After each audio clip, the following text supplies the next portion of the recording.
Good evening, everyone. Welcome to the business meeting of the School District of Beloit for August. I'd like to call the meeting to order, and may I have approval of the agenda, please? Second. Thank you. Dr. Baskin, would you lead us in the Pledge of Allegiance, please? Yes, ma'am. Pledge allegiance to the flag of the United States of America and to the republic for which it stands, one nation, under God, indivisible, with liberty and justice for all.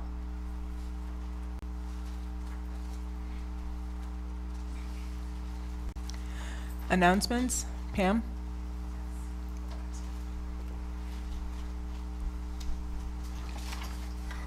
Okay, the announcements for August are an athletic code meeting is being held this Wednesday, August 24th at 7 o'clock p.m. at Beloit Memorial High School.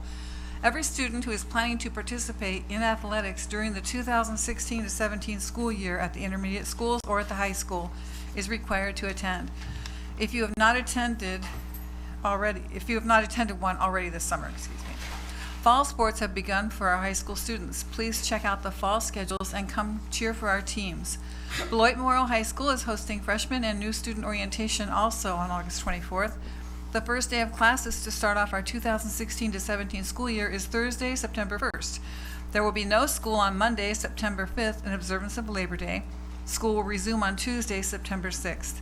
Please make plans for the entire family to join us September 18th for the Good to Great Activate Festival, which will be held at Beloit Memorial High School.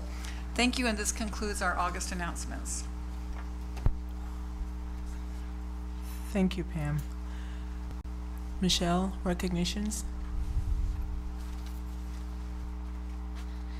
Good evening. For our first recognition this evening, we have Sergeant Bell, who not only has served our district but our country, and I would like to ask Dr. Williams to help with that recognition.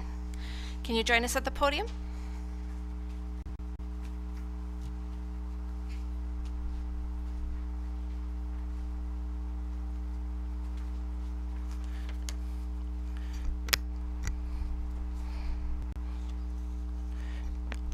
Good evening. Let me just say first and foremost how proud I am to be standing here with this distinguished American and this distinguished service person. I have a few things that I would like to read about First Sergeant Bell at this particular time. First and foremost, I want to say on behalf of a grateful nation, we would like to thank First Sergeant Bell for 50 years of outstanding service and dedication to our nation and to the students of Beloit Memorial High School. First Sergeant Bell started his career in 1966 as an active duty soldier. He served our country admirably in Vietnam as what we commonly call as a tunnel rat, among other roles. Those who served know that enemy soldiers used to use underground routes to hide troops, transport communications and supplies, plant booby traps, and launch surprise attacks against our U.S. forces. And to combat those roles, the U.S. Army trained special soldiers called tunnel rats to try to combat those particular enemy missions. A very dangerous operation during a very dangerous time. These efforts saved numerous lives at that particular point in time. After serving more than 25 years on active duty, First Sergeant Bell still had the fire in the belly and a desire to serve. He decided to share his experiences with our students right here within the school district of Beloit. But who knew that he would spend the next 25 years giving up himself, his experiences, his leadership to our students right here within the school district of Beloit. Dr. Martin Luther King once said, "Service is the rent that you pay for living on this earth."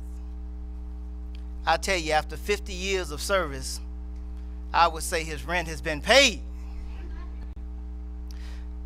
First Sergeant Bell's service and work ethic, combined with his dedication and commitment to excellence without excuse, serves as the standard by which others should strive to emulate. First Sergeant Bell, I would like to say on behalf of a grateful nation, second, on behalf of the School District of Beloit. And third, on behalf of the thousands of students that you've impacted. We salute you and we thank you for 50 years of unparalleled leadership and service. Salute. And thank you.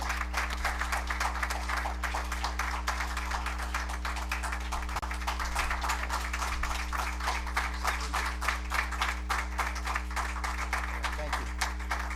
For those of you who are just wondering if it was more than just a certificate, it was. We recognize First Sergeant Bell on many different occasions, and also at the ROTC banquet. So we thank him again. Would you please give him one more big round of applause? I know he's earned it. Thank you.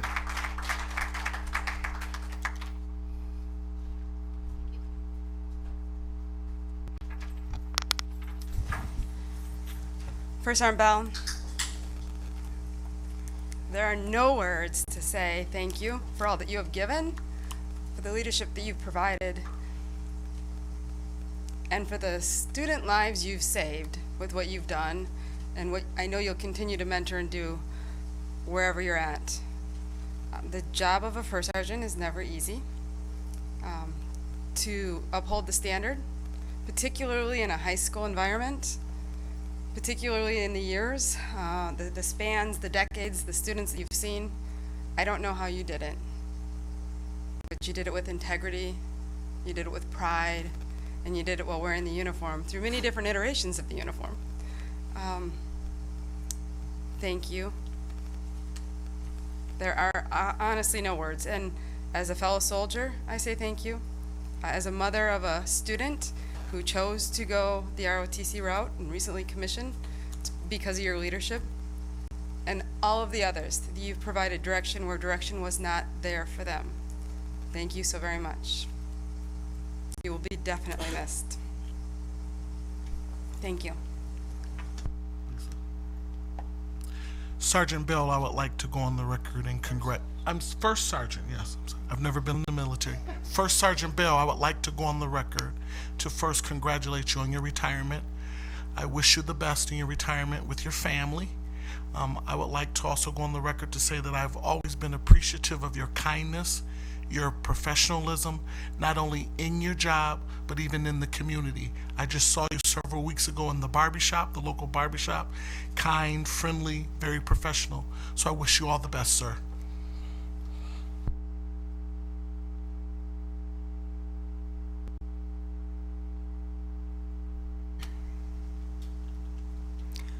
Michelle? Okay, for our second recognition this evening, I was asked to recognize Georgina Stenstrom, our former board member. So I have a little bit of information to share. Georgina Stenstrom was born and raised in Chicago, Illinois. She graduated 4th in her high school class of 568 students. She was also a graduate of Grinnell College in 1960, where she was elected to Phi Beta Kappa, receiving a degree with honors in Spanish, which I never knew. In all the years I knew Georgina, I did not realize that was her major. She was also selected for a Fulbright scholarship in Peru, but instead she chose to marry her husband, Richard. She did continue her studies at the University of Chicago, where she received a master's in Spanish. Georgina also taught at Milton College and UW-Rock County. She was an advocate for the Beloit Public Library, an insatiable reader who started a book club in 1966, that was the year I was born, and a devoted environmentalist and humanitarian. She also enjoyed crafts, football, knitting, sewing, reading, and baking. Her greatest passion in life was teaching, which is why I'm sure she ran for the Beloit School Board. She was elected to the Board of Education in April of 1997, which was also the year that our current superintendent, was the student board rep on the board.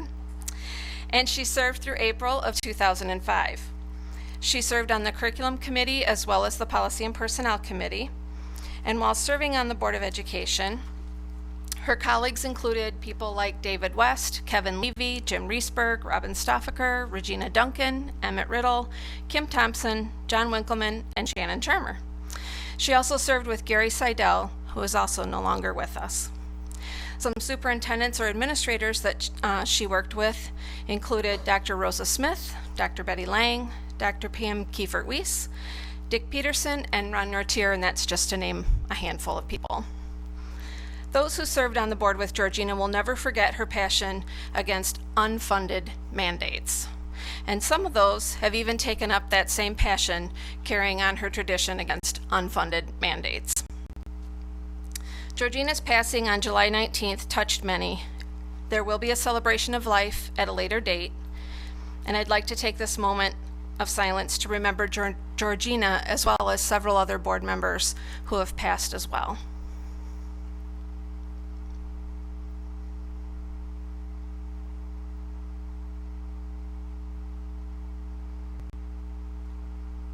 Thank you.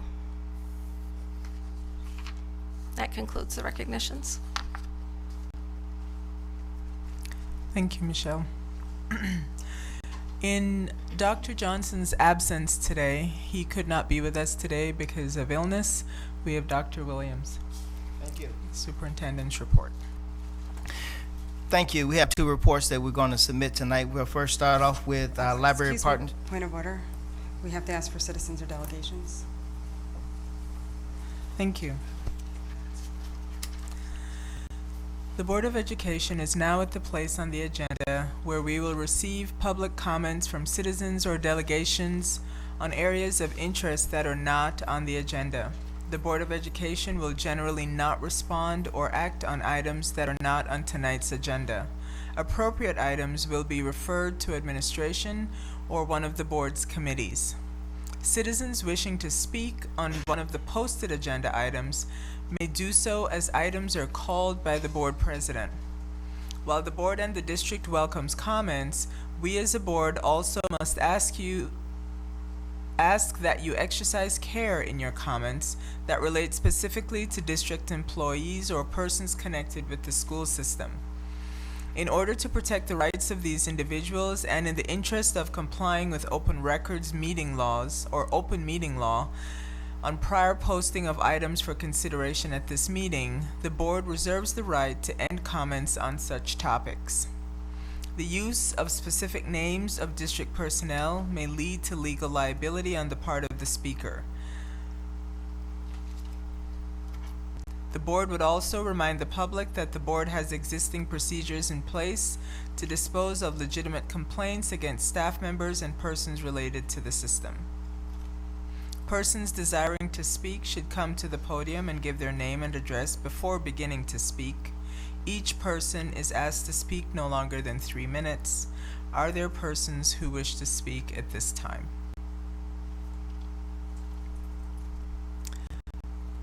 Seeing none, we'll move to the next item. My apologies for skipping over this. The superintendent's report, please. Again, good evening. We'll move forward with Dr. Bonds at this point in time with his report.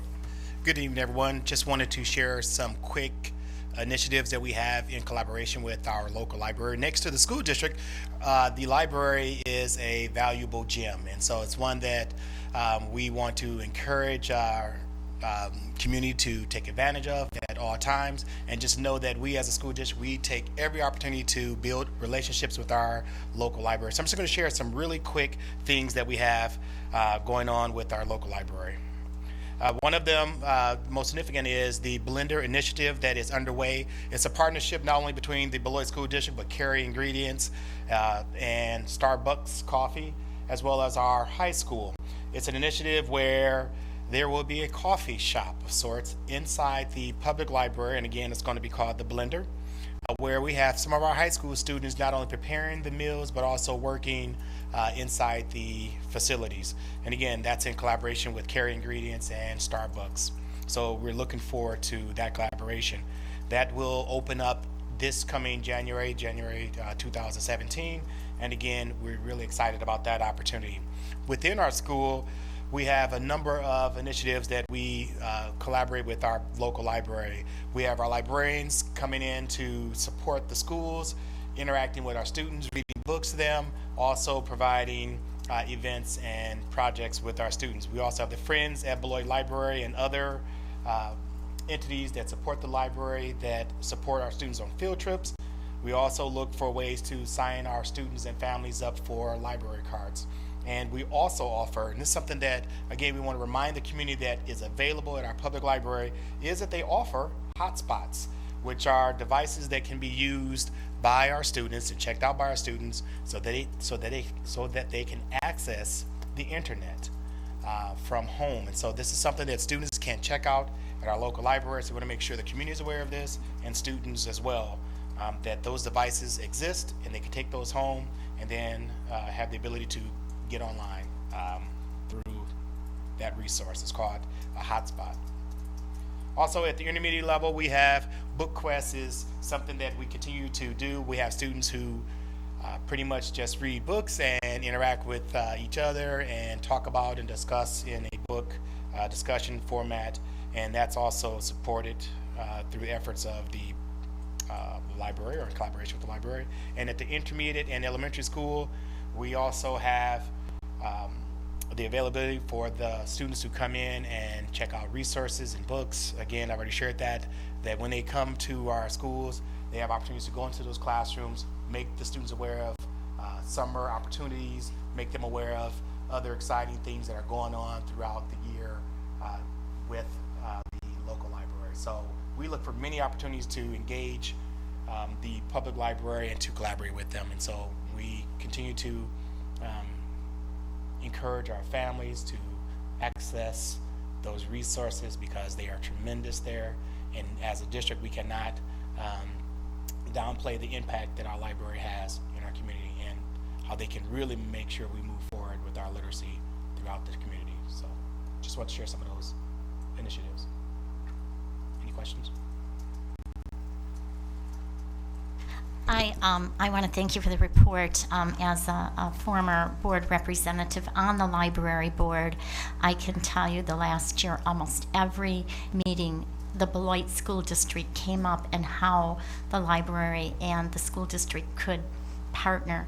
And this venture, the Blender, is a collaborative effort that the whole community should be proud of. And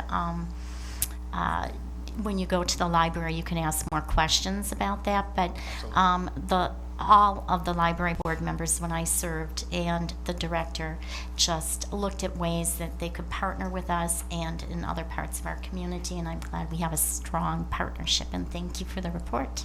Absolutely. Thank you. I didn't know about the hotspot, that you could get that from the library. I've tutored students who have said to me, I couldn't do my homework because I don't have internet, and so their iPad is kind of useless. So do you know, do they have plenty of these, and is it any kind of a fee, or just you just go in with your library card? With your library Check card, it out? they can check them out. And That's wonderful. I can want to answer say that. They had at least 10 to 15, Yeah. but I don't know the exact number. They don't have enough. I mean, that was one thing that was going to be the comment that I was going to make. I believe they have 12. There is a very long waiting list for them. And this was even in the summer, there was a waiting list. So that would be something that if we're looking at ways to continue the collaboration between the school district and the library, there is a need. I can't tell you off the top of my head what the cost is, but it was not that great per hotspot. But I think, like I said, that is something that I'd like to see the school district possibly look at assisting with getting more of those. So.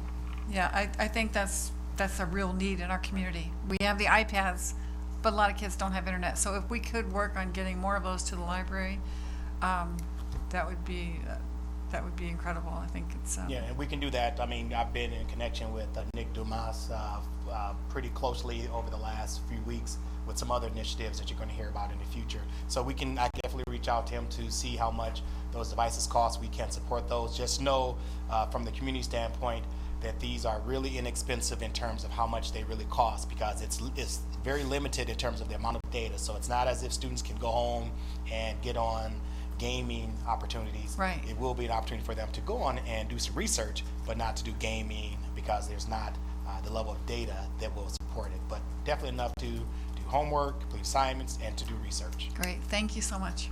Thank you. So let me just say, as a parent of 2 kids who did BookQuest for years, how grateful I am that the library works with that program to encourage readers. at all levels. And I'm happy to hear that we've continued this, because for some reason, I guess, when your kids aren't doing it, you sort of lose track of if the program still happens. And I'm very grateful that this one still does. Thank you for that report. Thank you. I would like to say on behalf of Dr. Johnson, I really want to commend Dr. Bonds on the work that they're doing inside the curriculum department, especially in this particular area, because I know how hard he goes out and hits pounds the pavement and form partnerships with different businesses and communities, especially with the library, to help move this initiative forward. So thank you very much.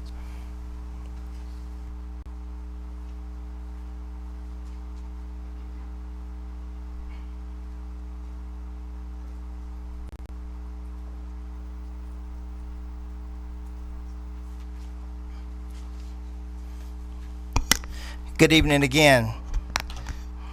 I would just like to update the board on a few of the things that have been going on inside of the equity department. We're very proud of some of the initiatives that have been taking place, and the items are highlighted, but I just want to highlight that one of our staff members, Tasha Bell, took a team of people to the PBIS conference in Wisconsin Dells. I wanted to share that with you because we received a lot of comments about the outstanding job they did at that particular presentation, which brought a lot of honor and which enhanced the image of our particular school district. In fact, we've received several inquiries at this particular point of people from other districts who want to come and visit our school district to see what we're doing in the area of PBIS and how we're working with our particular students. Very important, and I commend Tasha Bell and her team for that outstanding presentation at this point in time.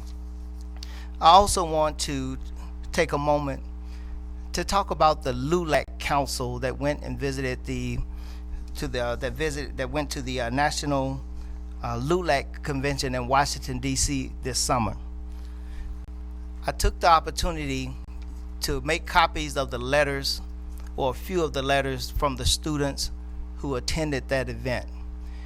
At the beginning of the school year, we talked about LULAC, the League of United Latin American Citizens, and starting the student council and starting the parent council.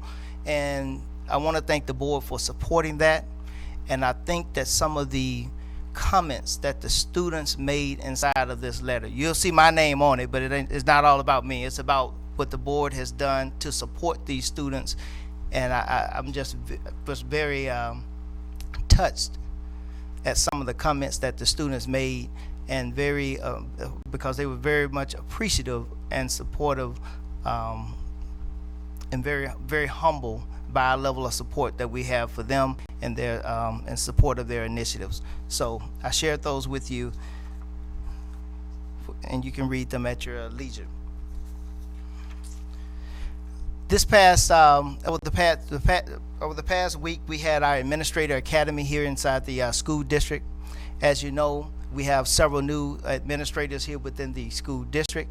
We're very proud of our new administrators, which was published inside of the paper. They're doing an outstanding job at this point, and we wanted to get the year started off right.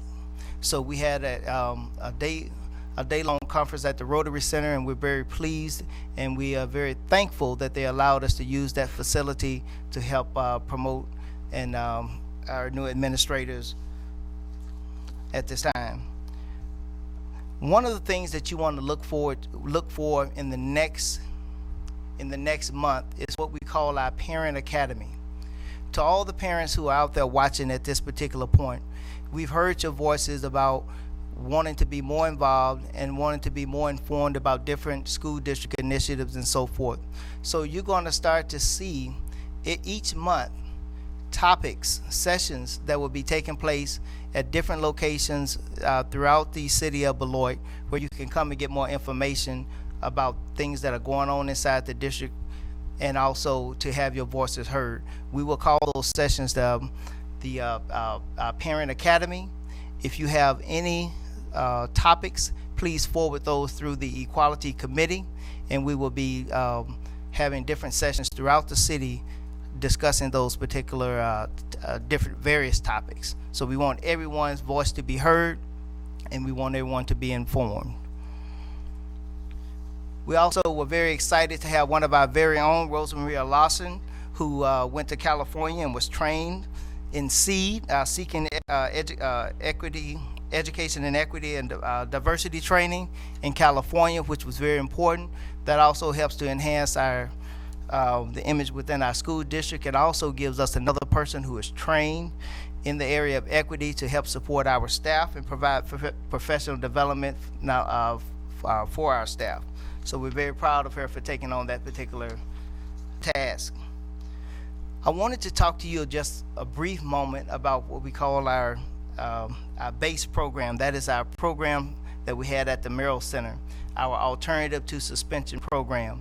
I wanted to share with you that even though we started that program a little later in the school year, we had tremendous success. We had 61 students participate in that particular program, which means that's 61 less students who were suspended throughout the school year.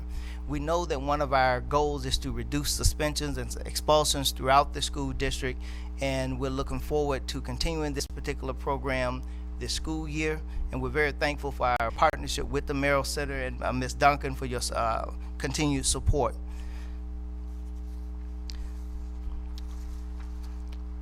The last item that I would like to talk to you about, or one of the last items I would like to talk to you about, is the Grow Your Own initiative. We've talked a lot about how do we go about recruiting and getting more teachers of color to diversify our particular staff here within the school district of Beloit. We talked about this at the beginning of the year, and one of the things that we did to try to increase our funds for our particular scholarship, we had an outstanding jazz event which raised a significant amount of dollars, and we've also started to actively ask and for additional funds to add to that pot. So our goal this year is to raise $50,000 for our Grow Your Own initiative. So if there's anybody out there watching, this is your opportunity to participate. We're going to be reaching out to you through social media, through the newspaper, through face-to-face contact. We're going to be coming around to homes and so forth. Everybody has to play a role in diversifying our school district. I can tell you, there's been a lot of conversations about diversity, but I can tell you, it is priceless for a child to see somebody inside of their classroom who looks like them. So we will all either pay the price or suffer the consequences for what we do or not do on behalf of our students. So we're going to continue our recruitment efforts, and we'll be in contact with you through those different venues to help support our Grow Your Own initiative. Pending your questions at this time.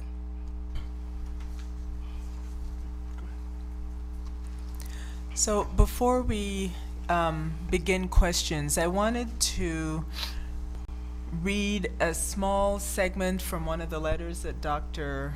Williams received from one of the students who attended the LULAC conference this summer. Now, please know that there are several letters, and I'm not going to read the whole thing. I'm just going to read a snippet to give viewers, community members, an idea of the kind of impact this kind of event can have on students. The student writes, "Growing up, I remember watching Latinas on TV and thinking how inspirational and brave they were to be brown and on TV.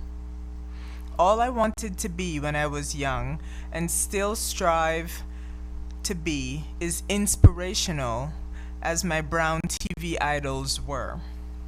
Little did I know the real hardships being a minority would bring. Aside from that, I took pride for who I was, as my parents have always taught me. When I first got to Beloit Memorial, I had trouble finding a place to express my love, my pride, and voice for being a Chicana. I tried various groups, but nothing was what I wanted. My first spark of influence came from my AP World History class. For the first time ever in my long years of being a student, I read about Mexican history, like actual Mexican history, not just the Mexican-American War and how they took our land away. Now, I'm reading that to point out how it is that some of these extracurricular activities that Dr. Williams has been involved in impact our students, and B, the curricular component of that, right? Because she mentions the AP World Yes, ma'am. History. And so when we talk about diversity in our schools and among our faculty, this is the kind of result that is possible. Thank you, Dr. Thank you, ma'am. Dr. Williams, I would like to ask Ms. Deidre Salas to come and stand next to you. I would like to ask you a number of questions. Good evening. Good evening. Before I ask you a series of questions, I want to explain to you why I'm asking the questions. The Beloit Daily News published an editorial, Bill Barr published an editorial, and I believe that if it was under the context in which he believes, it would have been warranted. But I want to ask you a series of questions, and after the questions, I have some comments. Deidre, I don't know if you read the article, but it basically alluded to the fact that there were 2 African-American recently hired employees who received mileage or special privileges because they're African-American. My first question is, did those 2 individuals receive those extras, classified extras, those mileages because they were African-American? No. Okay. Were there other African-American employees who were hired during that same time that did not receive those mileage benefits or moving benefits? Yes, there were. Okay. And my next question to you, Deidre, is were there any Caucasian employees who were prevented from asking for those additional benefits? No, no employees at all. Okay. I want to lean on your professional experience because I know that you've been in the game a long time. And in no way am I against what the Beloit Daily News published, but I believe that it's important that we set the record straight. Was there anything that you believe that we did inappropriate? Not at all. Okay. Another question. You're doing a good job, and you've only been here a month. Don't leave us. A little bit more now. Okay, a little more than a month. Are the actions that we've taken in providing the mileage and so forth, is that common in other districts? It is. Okay. Now the next question I want to ask you, and for the audience, the questions that I'm asking Deidre Salas. She's our new executive director of human resources, so the public is now know that we've picked a good person and who can hold their own. My next question to you is, when I read the editorial from Bill Barr, which I have a great deal of respect for, and some of the information that was in there, I took it as we were being creative. I saw it as a business model, and I saw it where we saved a couple of bucks. And let me tell you how I came to that conclusion. I think one individual, I think the moving cost was like $500 and something dollars. Was it like, was it $501 and some change. Yeah, I think he got a U-Haul truck and some gas receipts. I think it made it appear that Christofferson moved him and it was luxury, but it wasn't. Could that employee, with his credentials, have negotiated probably a $2,000 base pay increase, and then we would have had to pay that as long as they're employed? Or would it have been better just to pay the $500 something in moving expenses, and we save that additional money throughout the years?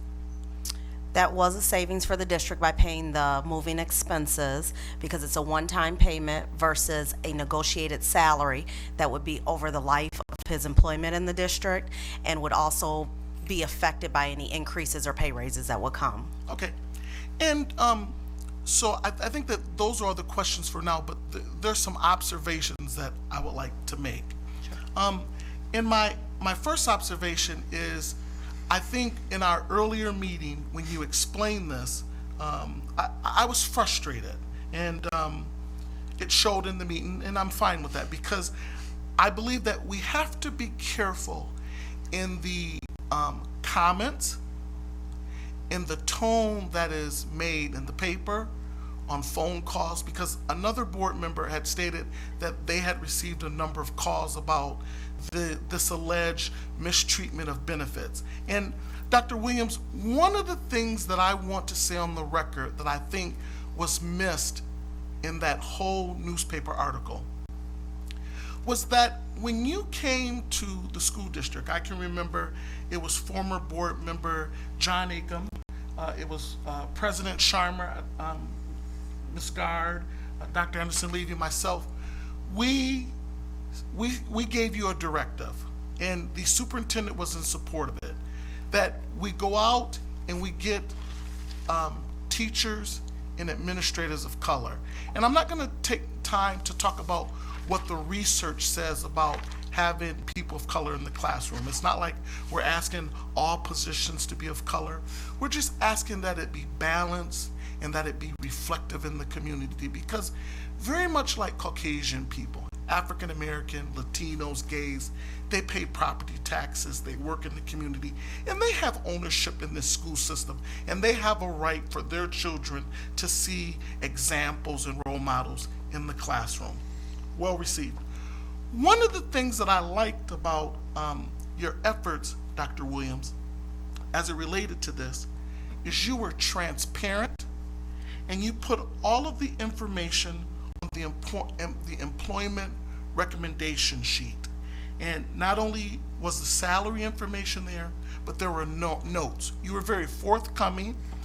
If it was something unclear, you noted your name and you explained it, and it was all encompassed in the directive that we gave you to go out and recruit people of color. So Bill Barth opened the door, and so now I'm going to walk through that door, okay?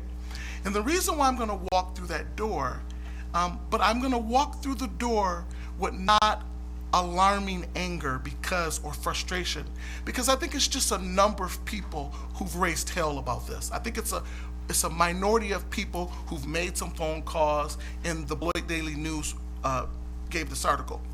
But what I find real interesting, and you all are going to be submitting a report to us about salary discrepancies, the benefits. And what I find so puzzling is that those agreements were backdoor agreements. And people knew about them. But we didn't see or didn't receive a large number of calls. But when the question of race came up, 2 African Americans receiving benefits, then all hell breaks loose over the fact that 2 people of color received something, now that we find out it wasn't preferential treatment. And when I looked at this report, board member Charles had referenced something about the difference in salaries between current employees and newer employees, and I counted them, and a predominantly large number of them were Caucasian people. And I went and looked at all of the reports since I've been on the board, and they've been Caucasian people, but we haven't received those calls. And so what I want to say on the record tonight is, while we have a number of people, a minority number of people who are complaining about this, the record reflects that we didn't give to African Americans preferential treatment. And in the meeting previously, I asked Dr. Anderson Levy to write a guest commentary in the Beloit Daily News. And in that guest commentary, because the Board of Education sets the direction, and I'll publicly say, Dr. Williams and Deidre, I apologize that you would have to answer these questions, because not only is it silly, but this is 2016. And for some people to waste their time making phone calls over something that doesn't exist tells us that we still have a problem in 2016. And in my closing comments, I am going to ask again that our board president write a guest commentary. And in that guest commentary, talk about why it's important to have a diverse administrative staff, to have a diverse student body, and to have a diverse instructional staff so that students can benefit from that experience.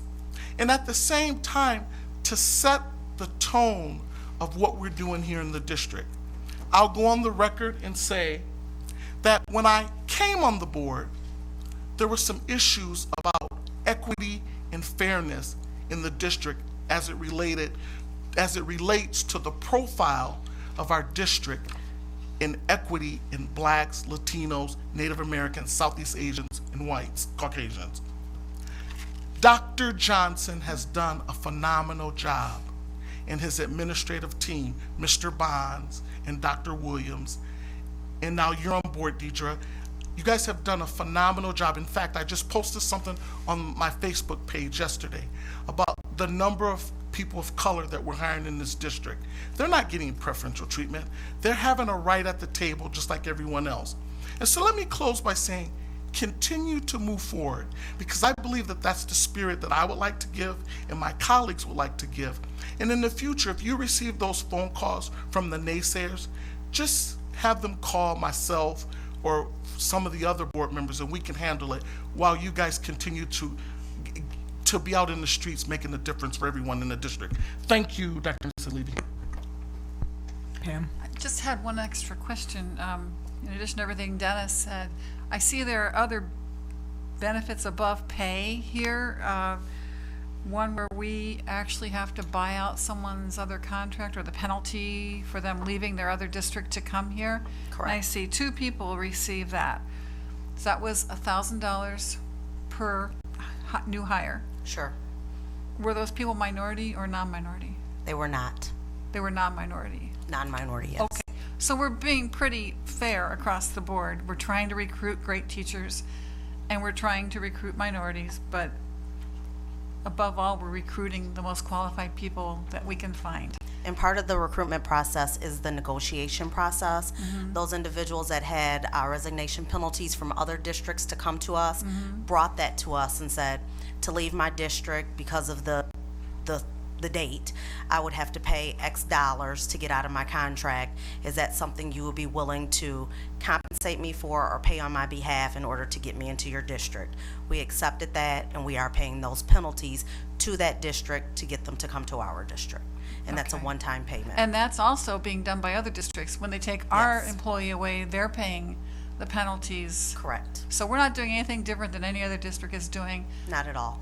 but we are doing our best to recruit minority teachers, and I'm so happy for that, and our kids need it. And we're committed to closing the achievement gap, and that is one sure way to do it. So I appreciate all of your efforts, and I welcome the new teachers and hope that you will recruit many more. Thank you. Thank you. Shannon? Point of clarification, I have some questions as well, but I think they're related to the employment recommendations, so would you prefer that I ask them when we are on that agenda item? Yes. Okay, thank you.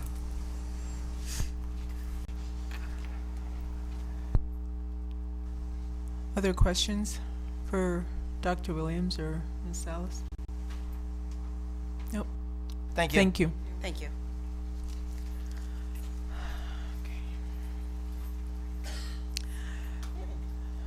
Okay, at this point, we begin the reports to the board, please. Committee reports. Finance, Transportation, and Property Committee.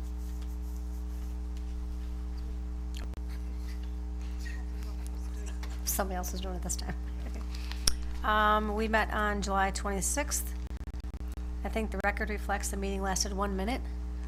So I don't think there's much to tell you about that meeting. Took us longer to call the meeting to order and then to adjourn, I think. Then we met again on August 9th. The bulk of that meeting, I think, was spent on a further explanation of the revenue limit energy exemptions. And we also are sending out an RFP for legal services. And then we had also asked for a list of current contracts that we have, and we'd like to have that ranked in order so that we can see contracts as they are coming up, so that we have a better understanding of what might be going out for RFP and if we should be doing that. And then we also asked if we had some perpetual contracts with no ending dates, that we put those at the top of the list, because I think all of us had some concern over never-ending contracts. So that was the most important things that we talked about. Thank you. Curriculum and instruction, please, Chris. Thank you, Lisa. Our meeting was also August 9th. Dr. Anderson Levy, Pam Charles, and myself were present, and once again we had a large number of community members in attendance. We'd like to keep that up. We started our meeting with a follow-up about recess, playground, and outdoor learning. It was suggested that an ad hoc committee be formed involving parents, current and retired teachers, administrators, and other interested persons be part of the committee to study the issues regarding recess, physical activity, and outdoor learning. Board Member Charles made that motion to recommend such a ad hoc committee be formed, and it was seconded by myself. The next part of our agenda was a presentation by Anthony Bonds regarding MAPS testing. And the last item on our agenda was peer review and mentoring grant proposal, and we tabled it until September. And then we adjourned, so thank you. Thanks, Chris. Policy and personnel, Nora. The Policy and Personnel Committee met 3 times. On July 26th, prior to our business meeting, we made the approval of the technology coordinator and coach job description. This person that is actually on our personnel recommendations was needed so that we could have someone to collaborate with the TC networks and other vendors while providing half of their time to be an instructional technology coach to any staff who needed that person. And then we have been adding on to our policy agenda prior to personnel recommendations. I'd like to have a point of clarification. That item was tabled, that job description was tabled. And so I just wanted to make sure that we had that correct. The new job description was tabled. We moved forward with the original hiring of the position. So make sure. Oh, okay, I'm sorry. Do you want to say what he said so the public can? Okay, the original job description was tabled, and then we moved forward to make that a full-time position for the purpose of being a technology coach. Is that correct? Correct. Okay. There was a lot of discussion around that job description. And then also on the Policy and Personnel Committee agenda, we have now added the opportunity to go into closed session if we need to. And on July 26th, we did do just that. And so when it came time to approve the personnel recommendations, there were a couple of exceptions on that recommendation from the administration. Then on August 9th, which is the second Tuesday of the month, and that's when we have our committee meetings, we discussed the athletics activity director job description and approved that job description, which will be passed on later this evening. We'll be voting on that. We had quite a discussion on policy 529.1, recognized holidays, and what we would like to send to those who will be looking at our district. We want them to know that we're a welcoming district that is open to other religions, because most of our holidays revolve around the Christian religion. So that's one of the changes. That policy will be coming for approval for that little added change next month. Then on August 11th, that date was set aside for a workshop for our Policy and Personnel Committee. On our committee, which is Pam Charles and Dr. Anderson Levy and myself, we are kind of policy people, and we spend a lot of longs, and we usually spend more time on our committee meetings than other committees. So we put together a workshop where there was no action taken, just some discussion on how to move forward to kind of be more efficient with our policy and personnel committee meetings. And in that workshop, we talked a little bit about the superintendent evaluation. There is a policy that needs to be updated, and we wanted to kind of chat through a little bit on how to move forward with that. That may be coming to the committee for discussion in September or later. Then we also talked a little bit about there's an expulsion audit that's underway, and we will be looking at that. I think we get that early October.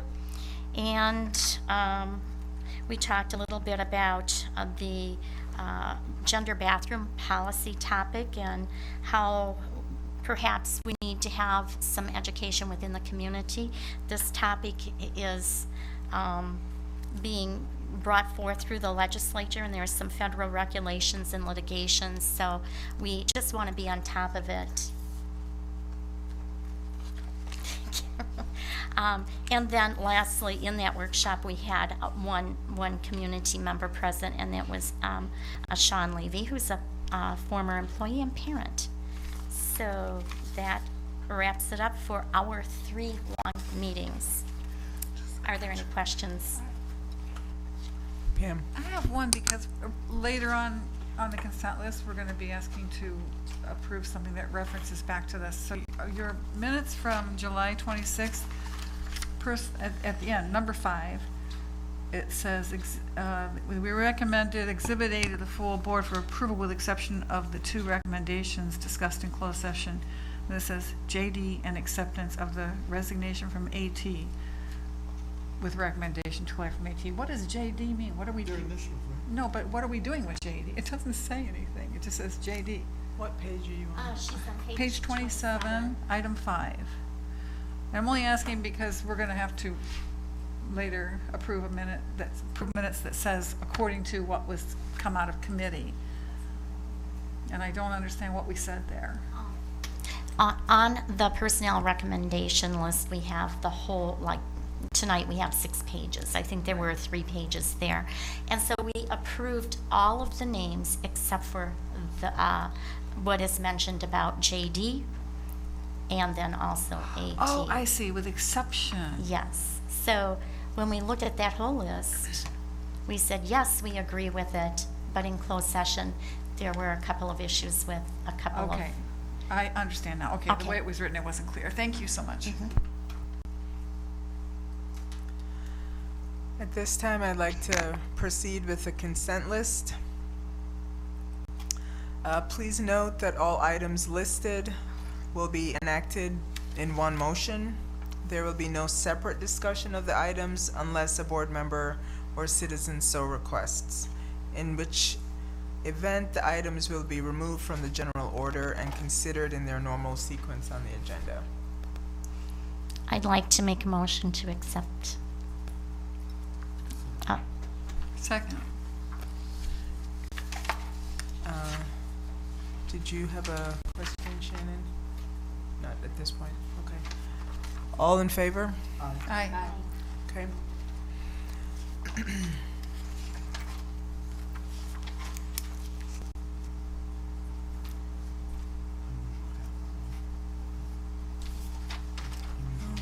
Business action items.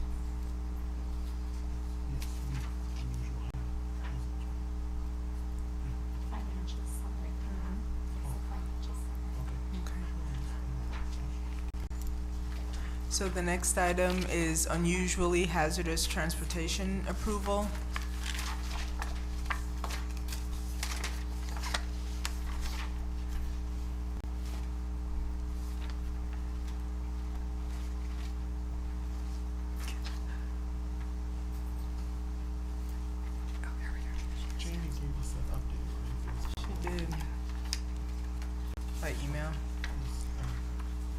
It's also in the back of the.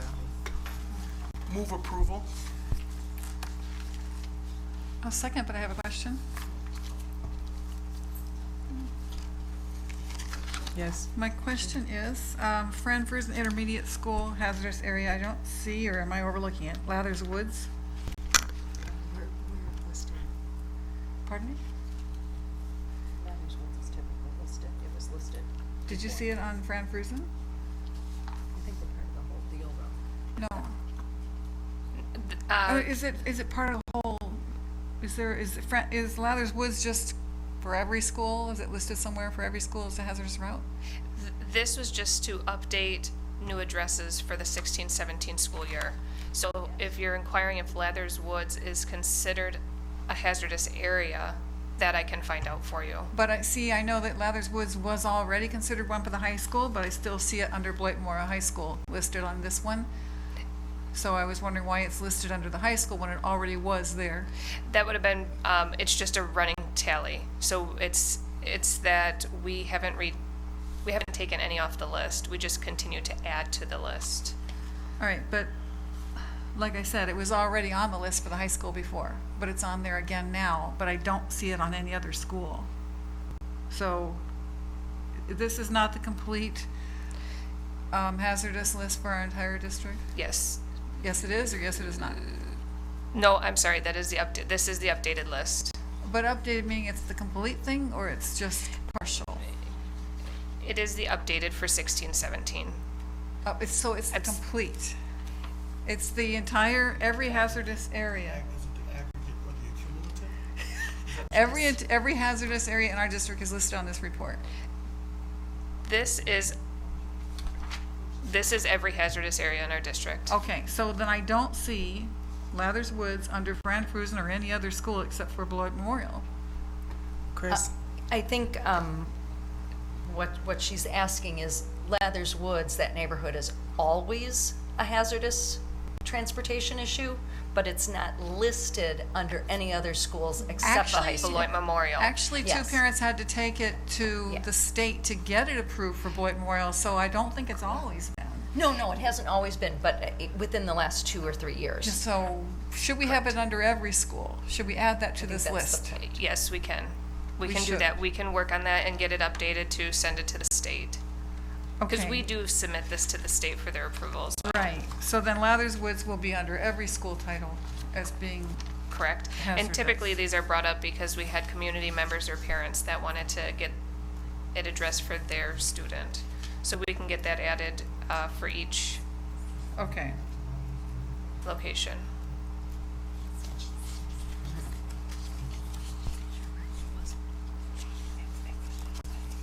The motion's been moved. Is there a and seconded? All in favor? Aye.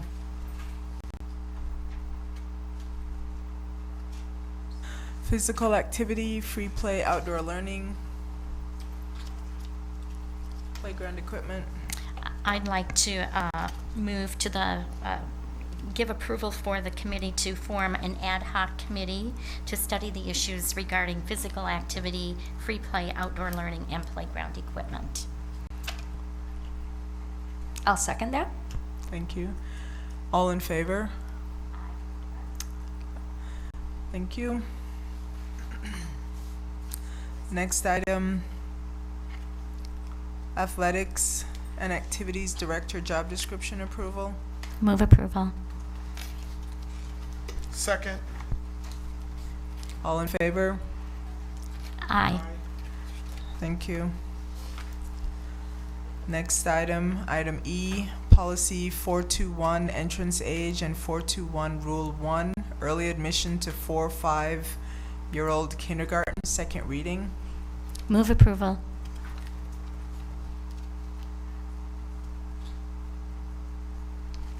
I'll second. Thank you. All in favor?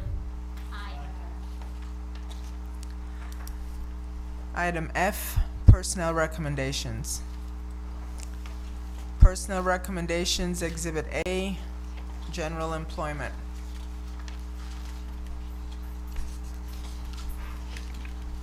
Shannon.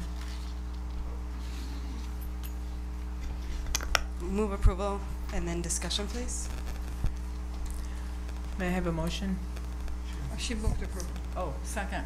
okay. Thank you. So, a couple different questions, and some of them I asked previously. So I want to clarify a couple of the things that were said earlier, and the first being, and greatly respect the recommendations in front of us, and greatly respect the comments, concerns, and statements made by my fellow board members.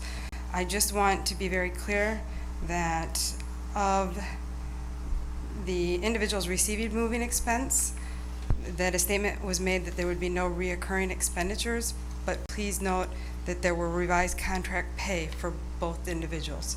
So not in addition to the moving expenses, there are additional ongoing reoccurring expenditures for both. So just to clarify that statement made. Also wanted to clarify a statement made regarding there hasn't been an uproar in the past regarding hiring individuals not of color, and I can tell you that there has been on many, many occasions. And I don't want to get into naming names, but I think there's one individual that we're all aware of, and so oftentimes personnel recommendations, regardless of how they come in front of the board, have high energy behind them. And so I don't think it's unusual that there's some traction or questions, concerns with any of the recommendations in front of us this evening.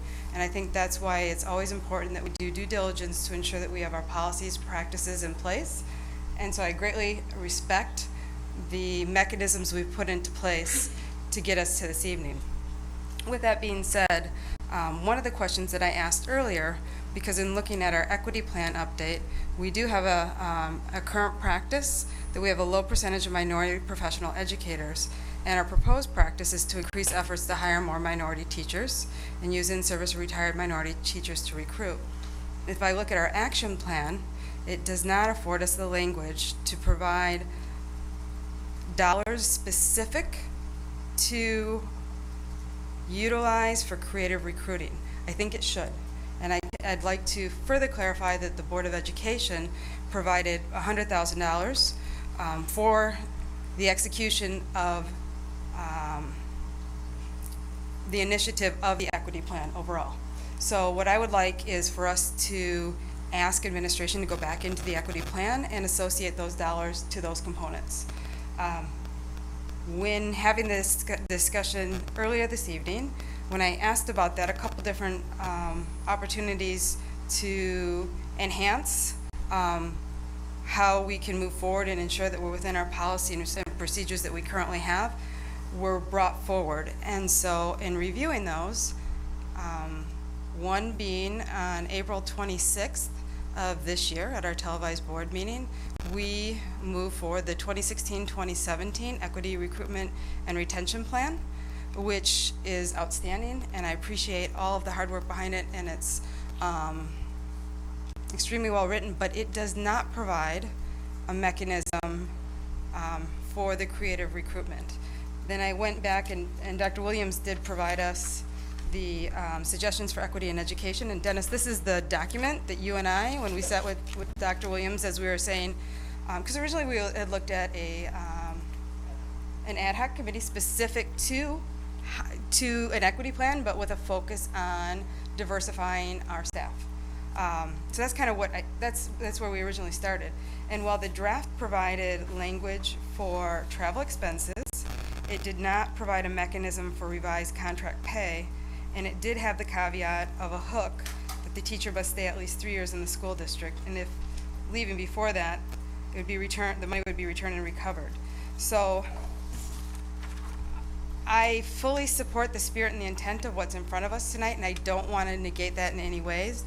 I don't know that I don't personally feel comfortable that we have our policies and procedures and our language that affords us without question to do what we have in front of us tonight. So I will be abstaining from the vote. I'm not going to vote against it because my heart is not against it, but I don't feel comfortable voting for without having the language in place that I think we need to have in place.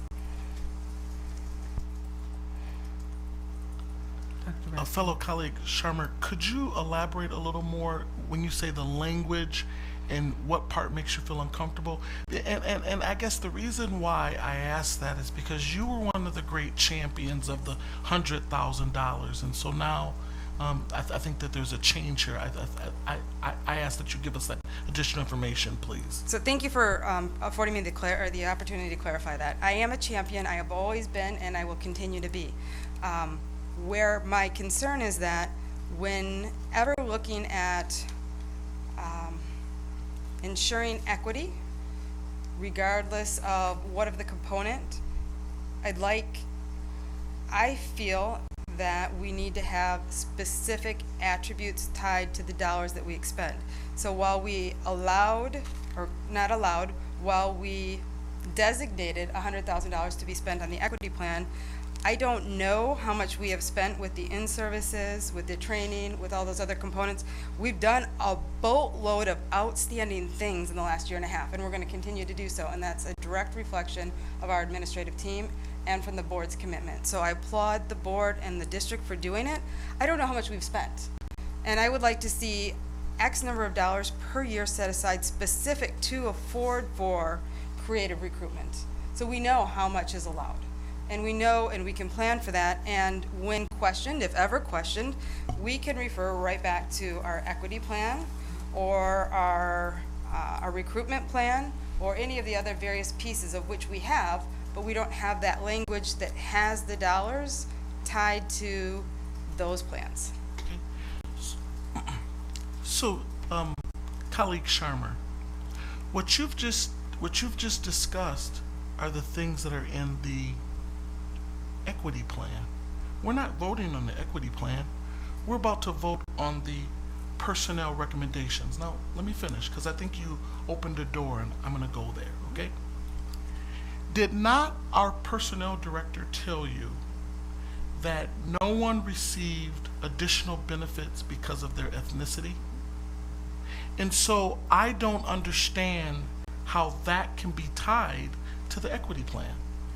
Did not the personnel director state that if a Caucasian asked for the moving expenses and they were astute enough to ask that in the negotiation, they would have received that? So in my friendly comments to you, what you just said doesn't make sense, because what you just talked about is that the $100,000 that was approved, that was moved by you, you want to know where those dollars were spent. And I'm sure we can get you that information, but that's not what's on the table. What's on the table are personnel recommendations, which had nothing to do with race. It was clarified tonight. Would you please elaborate? I would love to. So 2 weeks ago when the question was asked, for what reason the contracts, let me get the specific language, the revised contract pay per Dr. Williams, we were told in that meeting that it was to diversify staff. So to me, that's pretty clear of why it was provided. And if we read the statements that were made in the Beloit Daily News, if those are correct quotes, that also reinforces that. Dr. Williams. Thank you. The two personnel that you have in question, when you talk about the change of salary recommendation, the change of salary recommendation was suggested because the amount that we had offered initially was less than the amount that they were actually making.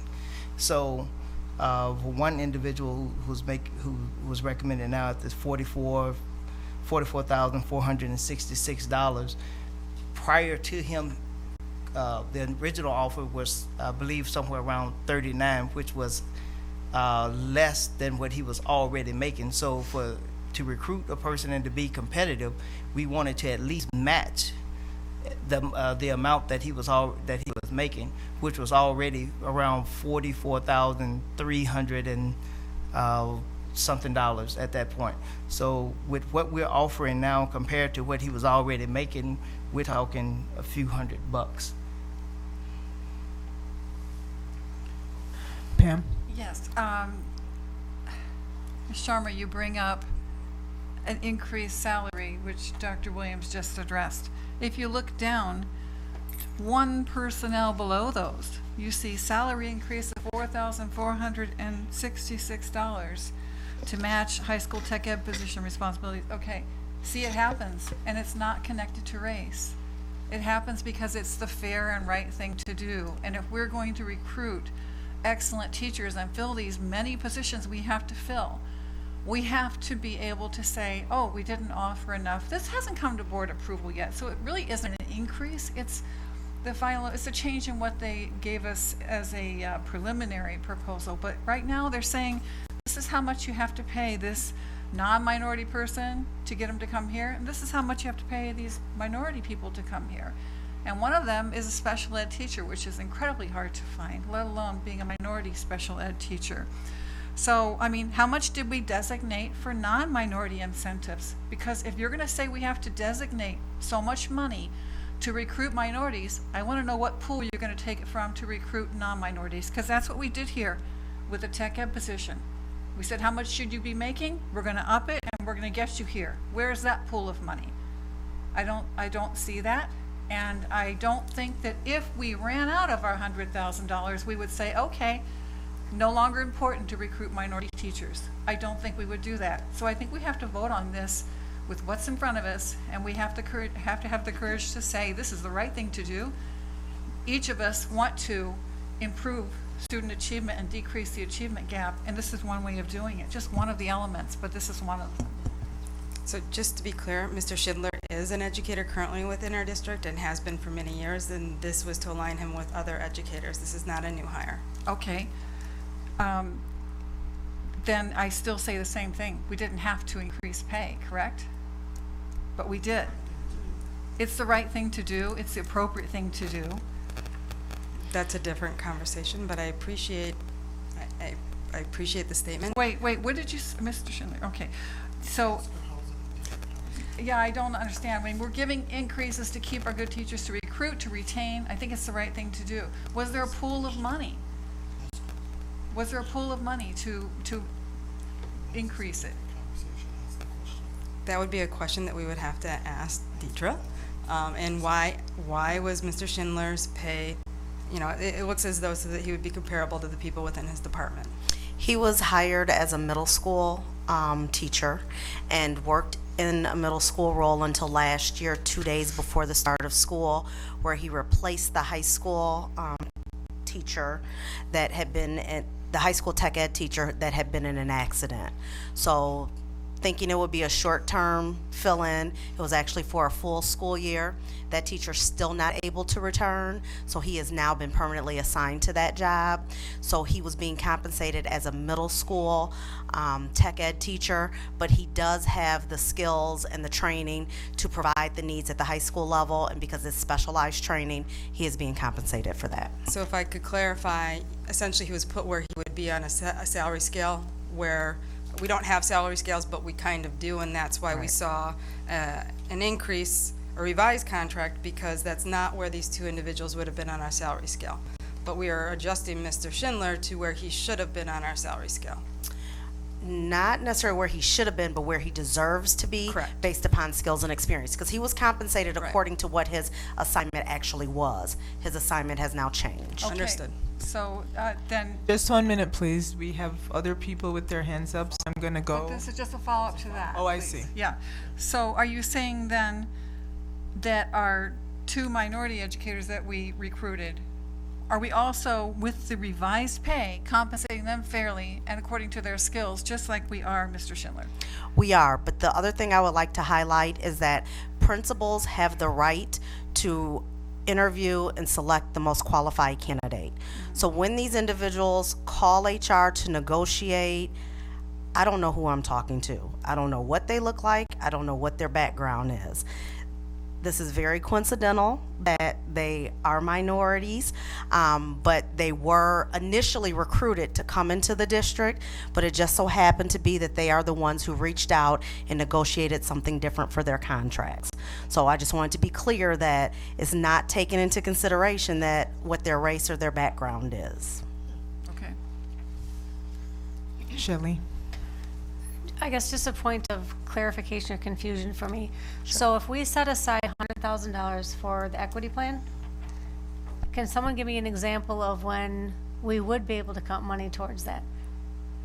I mean, if we're saying, like, if we pay somebody an extra $2,000 to get here and they happen to be a minority, so that's what I'm asking. I would like an example of when we would hire somebody and that would be considered, if we decide that we want to keep track of how we're doing on that $100,000, and if we're saying by the same token, you know, what are we doing on the non-minority side to keep track of how we're spending that money? My question is an example of when we would, if we were to keep the tally. It's the accountant in me. What? I want to answer that because I think that there's a misunderstanding here. That $100,000 was not for salaries. Correct. That's what I'm asking. $100,000 were for initiatives. Right. What's troubling with this is the personnel director just explained that race had nothing to do with the moving costs. Race had nothing to do with the increase of those two individuals. It happened to have been happenstance. The reason why this is a larger issue now is because there was an editorial in the paper. And so that's why I can't agree why Shannon Sharma is drawing this conclusion. Race has nothing to do with these salaries. It's two separate issues. The $100,000 that we approved, board member, Vice President Gard, had to do with the diversity initiatives within the district. There's not $100,000. So if you increase an African American's pay by $2,000, that $2,000 doesn't come out of that $100,000. That's something that's totally different. What'd you say? Efforts. The efforts to recruit. That's what I was asking Yes, for clarification on. Thank you. Okay, so we have several board members who want to speak.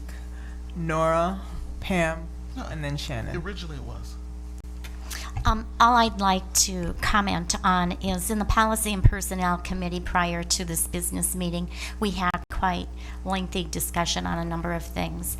And a few of those things, just to kind of bring the viewer into where we're coming from, we learned that there are fewer educators going into the field. And since Act 10, it's more competitive and educators can kind of compete in nearby districts to get their best salary. Also, when new educators are graduating from college, they have more degrees or certifications behind them.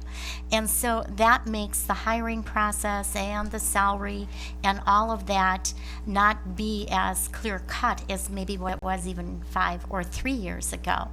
I was wondering though, Dr. Williams, could you give the example to our audience, our viewers, what you gave us regarding the recruitment efforts in, I think it was Mississippi, just to give a better idea of what our district is competing against. You said it pretty well earlier.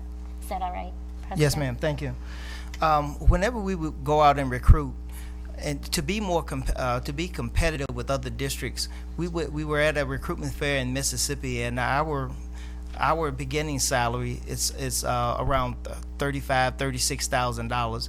In some parts of Mississippi, the starting salary was between $39,000 and $41,000. In addition to that, some of the new hires, the graduating students, they had additional certifications. So, for example, they may have a special ed certification or additional math certification or a project lead the way certification in which they receive additional dollars. In some cases, $2,500 for each certification. So in addition to the $41,000 that a person would make coming, a new teacher would make right out of college, those additional certifications added would be paid to those new hires, and some of them could walk out of college making close to $50,000. In addition to that, in some places, their master's degrees would be paid for. Some of them who are working on PhDs, and there's also student loan repayment programs that the state pays for at 1/3 per year. That is a tremendous package to try to compete with whenever we're out there trying to recruit. And even though they're at historically black colleges and universities, it's still a diverse group of students who are there. You have several whites and Latinos who are there, but our goal is to try to be as competitive as possible whenever we're recruiting, and it's a tremendous challenge wherever you go. Point of information. Go ahead. Anderson Levy, was it stated earlier in the previous meeting that no one on this sheet, because they were a person of color, received preferential treatment or additional dollars? Yes, that was stated earlier. Thank you. Okay, so we have Pam and then Shannon. Okay. To address the one thing that Ms. Sharma said about a pool of money, I have to say I find it disturbing that we have to have a pool of money for minorities, but we don't have to have a pool of money for non-minorities to come to our district to get hired with a fair pay. I have in front of me 2 teachers here, both hired on this month's recommendations, one white, one black. Both grew up in this town. Both want to come back and work here. The white teacher, we gave him $1,000 to buy off his contract from where he's coming from. The black teacher rented a U-Haul van and drove himself here, loaded his furniture up and drove himself here to Beloit, and we're paying $501. He's taking half as much from the district, or shall I say we're giving half as much to this person. And we should appreciate both of these homegrown individuals coming back and saying we want to work in Beloit, we want to teach because we appreciate the education we got here, we want to help make things better. I'm thrilled about both of them. But to say that we have to have a pool of money designated for one of them, but the other one is welcome without any questions, that disturbs me. Shannon? So I find it very upsetting that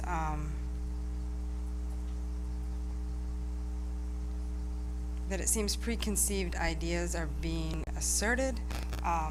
When I asked these questions, I was given the document entitled Suggestions for Equity in Education that speaks to allocations for travel expenses.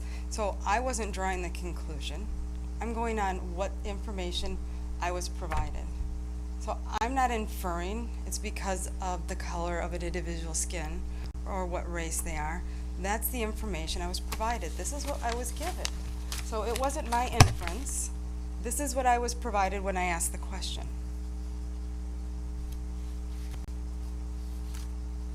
No, wait, Dennis? please, because I believe that this discussion is warranted, and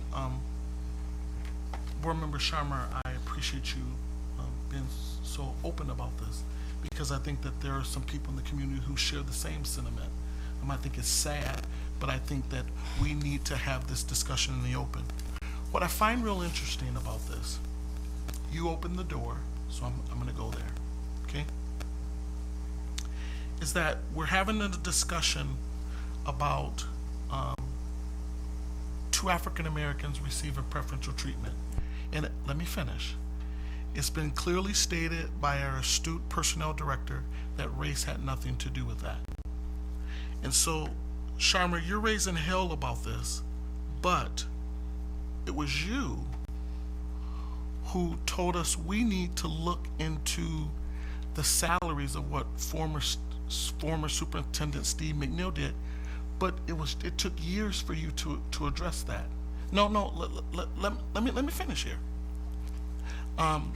You knew that there were other people who were getting additional perks and benefits, and they were white, because most of the people that the former superintendent brought in were white people.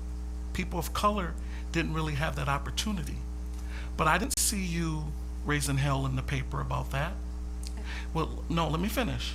But then in the other meeting, you bring up that you received a phone call about the 2 African Americans. And Board Member Charles, what's even more troubling about this is I don't even know why we're having this discussion anymore, because our personnel director told us race had nothing to do with the hiring.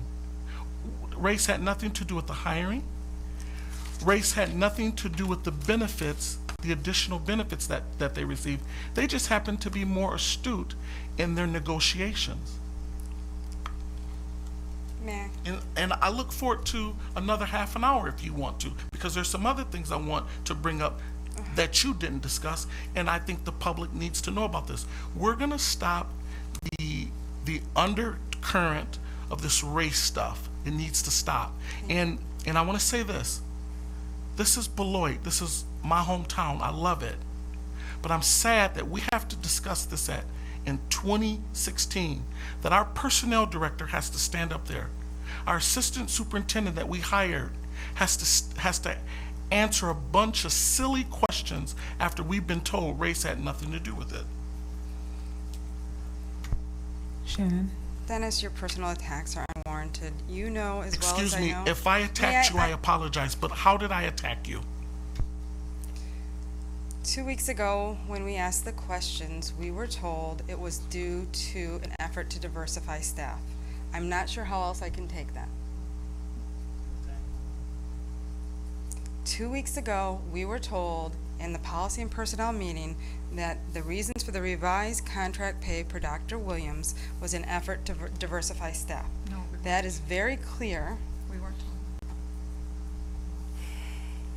When I also asked what supports that, where are the dollars? This evening, approximately 1 hour and 40 minutes ago, Dr. Williams handed me this document, which is what he used to support the revised contract pay. No, that's not accurate. The revised contract pay, we used that for the travel expenses that we had talked about. But for the revised contract pay, there was the person who is now recommended for $44,466. Prior to him coming, he was already making the same amount. The revised amount was the district had offered, I believe it was $39,000, which was not the correct pay. He would to bring him in at $39,000 would mean to pay him less than what he was already making. So we simply matched what he was making prior to coming here, and the same with other candidates.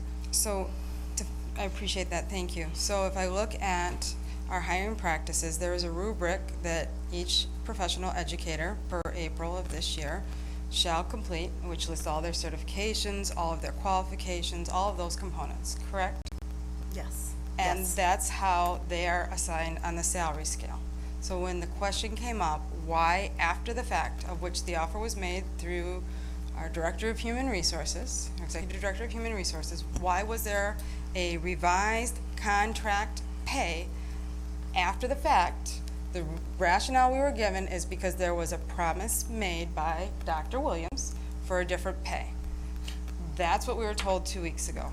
Also, if I could speak to the accusations that were made this evening that I withheld information, those all components of special deals made, Dr. Johnson brought forward to the Board of Education in May, I believe May of last year. That's when I heard about it. Nora's shaking her head. Everybody on the board at that time heard about it. So I did not hold back. All of that information was provided to the board. I respectfully request that those statements be corrected. I never withheld anything. And that information was provided by our superintendent to the entire board more than a year ago. Point of personal privilege, I stand corrected, and I apologize for Thank you. that statement. Thank you, You're Dr. welcome. Baskin. And Board Member Sharma, I guess why I'm trying to persuade you in this regard is because I remember the conversation we had when we met with Dr. Williams, and I was so happy that you and I were on the same page when it came to the diversity issues.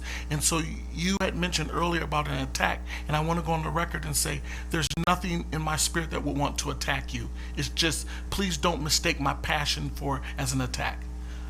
I love you more today than I did yesterday. Not as much as tomorrow. Shannon, here, before, did you want to clarify anything that Shannon said? And then, so Dr. Williams, Shannon, Nora, and Pam. Just wanted to clarify, this is the person, both of those persons, people who are being recommended here tonight were the original recommendations that were made. The districts that they were coming from we hadn't received that information from them to verify their particular salaries. So once receiving that information, and this is information that is available, that they were already making, I will tell you the amount that the one person was making, we're talking $200 or $300. $200 or $300. The person was already making $44,300 and something dollars, and the salary that we're offering the other person at $48,000, the person was making $47,000 3 years ago without a master's degree, with their experience. So with the master's degree and what we're offering at $48,000 is more than competitive, and quite to be honest with you, is a bargain. Shannon. So I'm a little bit befuddled because I think we're all saying the same thing. You know, as Dennis has stated, he and I championed this from the get-go, and I fully support and I'm excited, and I hope to see more of this. All I'm asking for is that we put into policy or into one of these documents that we're doing it, that we have the money. Let's do it. Let's do it big. Let's do more of it. But that's all I'm saying. I'm not voting against it. I'm just simply abstaining because for me, my comfort level is not currently there. That's all I'm saying. Hang on, Dennis. Okay. Nora, Pam, and then Dennis. What I'd like to say is in our workshop, Deetra mentioned, and not all board members were at our policy and personnel workshop, but we as a board are called to approve the personnel recommendations. And to me, some of this is a little bit of micromanaging because we approve a budget, and within that budget, we ask our administrators to use their best judgment to hire according to the needs that they see. And so as we have this full discussion, I would just urge all of us to remember what we're asked to do is approve the personnel recommendations. We did ask at one point in time to have a little more information on finances and what the salary was, but the bottom line is we're just looking to approve the personnel recommendation. Pam. Okay, so first I want to start with Dr. Williams. I remember exactly what you said, that it wasn't because of race, but because of what the people were already making. That was the reason that you came back to us with the higher amounts. And Nora, you're absolutely right. We're not supposed to be quibbling about $1,000 here, $1,000 there. We have the responsibility of looking, the oversight of this, but we're supposed to be approving the person for hire. And Ms. Sharma, it still disturbs me, but I'm going to even say more than disturbs me.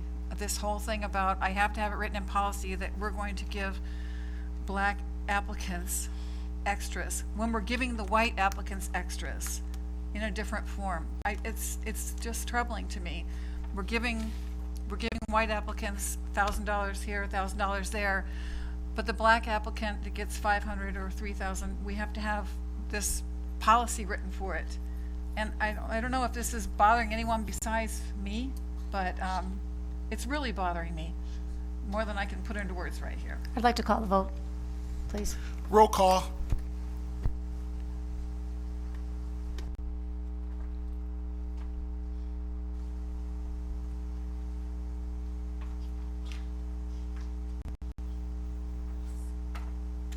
this is roll call on calling the question, correct? We have to No. call, we have to have a roll call vote to call a question. She called She called the question that requires a roll call vote. Okay. this is the call to question.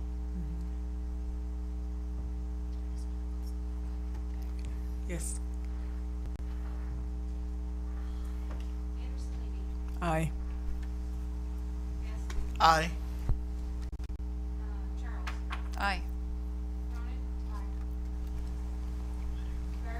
Aye. Aye.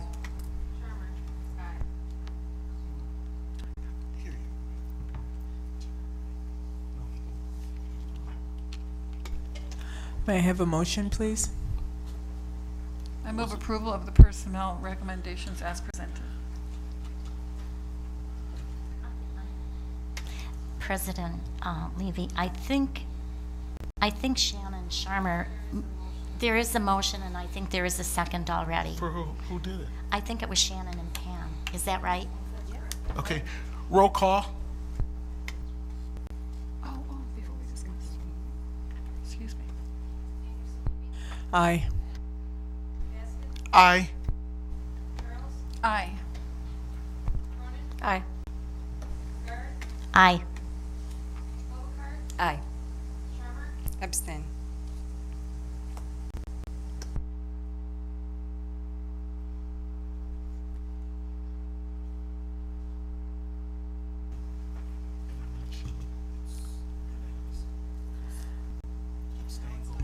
Okay. So, may I have suggestions for items of interest for consideration of future board meetings, please?